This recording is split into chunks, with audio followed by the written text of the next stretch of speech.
মাদকের কাছে শুধু ভালোবাসা নয়, পৃথিবীর সবকিছু হেরে যেতে পারে, যেমনটি হেরে গিয়েছিল নীলা আর আকাশের ভালোবাসা। চলুন সেই গল্প শুনি। জীবন মানে কি শুধু নীল ধোঁয়ায় হারিয়ে যাওয়া, নাকি কারোর প্রিয় মানুষ হয়ে বেঁচে থাকা? কখনো কখনো একটি ভুল সিদ্ধান্ত মানুষের জীবনকে শ্মশান বানিয়ে দেয়। বিশ্ববিদ্যালয়ের অডিটোরিয়াম, নভেম্বরের শীতের বিকেল। অনার্স থার্ড ইয়ারের স্টুডেন্ট আকাশ গিটার হাতে গান গাইছিল। তার সেই দরাজ গলার গান শুনে অনার্স ফার্স্ট ইয়ারের নতুন আসা নীলা ওর প্রেমে পড়ে যায়। সেই গানের সুর থেকে শুরু হয় পরিচয়, তারপর বন্ধুত্ব, তারপর গভীর প্রেম। পরিবারের অমতেই তারা জীবনের বড় সিদ্ধান্ত নিয়ে ফেলে, ঘর বাঁধে ছোট্ট একটি বাসায়। নীলা আর আকাশের কাছে মনে হচ্ছিল পৃথিবীটা বুঝি শুধুই সুখের, কিন্তু নিয়তি আড়াল থেকে অন্য কিছু লিখছিল।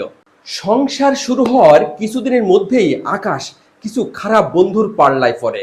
কৌতূহল থেকে শুরু হওয়া মাদক একসময় তার নেশায় পরিণত হয়। যে হাতে সে গিটার ধরত, সেই হাতেই জায়গা করে নিয়েছে বিষাক্ত ইনজেকশন আর মাদক। নীলা প্রথম দিকে বুঝতে পারেনি, যখন বুঝতে পারলো তখন অনেক দেরি হয়ে গিয়েছে।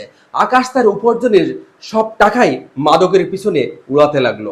নেশার টাকা জোগাতে একসময় আকাশ নীলার স্বর্ণের গহনাগুলো বিক্রি করে দিল। যে ভালোবাসা ছিল একসময় আকাশের কাছে শক্তি, সেই ভালোবাসায় হয়ে উঠলো আজ তার কাছে বোঝা। নীলার যখন দেয়ালে পিঠ ঠেকে গেল, তখন সে আকাশকে ছেড়ে তার বাবার বাড়ি গ্রামে চলে যাওয়ার সিদ্ধান্ত নেয়। নীলা ভেবেছিল তাকে হারানোর ভয়ে আকাশ মনে হয় শুধরে যাবে, কিন্তু এই মাদক আকাশকে গ্রাস করে ফেলেছিল। একদিন সন্ধ্যার পর আকাশ নিশার বুথ থেকে ফিরছিল আর নীলার সাথে ফোনে কথা বলছিল যে, নীলা, আমি তোমাকে ছাড়া বাঁচবো না, তুমি ফিরে আসো, একদিন সবকিছু ঠিক হয়ে যাবে, আমি সবকিছু ঠিক করে নেব। নিশার ঘরে আকাশ মোটেও বুঝতে পারেনি কখন যে সে রাস্তার মধ্যেখানে চলে এসেছে। হঠাৎ এক তীব্র শব্দ, আকাশকে এক দ্রুতগামী ট্রাক ধাক্কা দিয়ে চলে যায়। আকাশের ডেড বডি রাস্তার মাঝখানে পড়েছিল। রাস্তায় অনেক লোক জমে গিয়েছিল। আকাশের পকেটে থাকা মোবাইলটি বের করে কেউ একজন লাস্ট কল লিস্ট থেকে নীলার কাছে ফোন করে।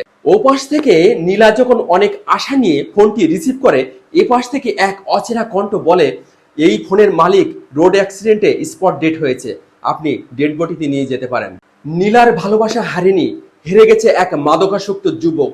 যে আকাশ তার জীবন শুরু করেছিল সুরের মায়ায়, সেই আকাশের জীবন থেমে গেল আজ পিচ ঢালা রাস্তার রক্তের স্রোতে।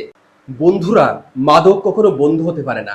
এটি শুধু একটি জীবনকে নয়, একটি পরিবারকে তিলে তিলে ধ্বংস করে দেয়। আসুন মাদককে না বলি।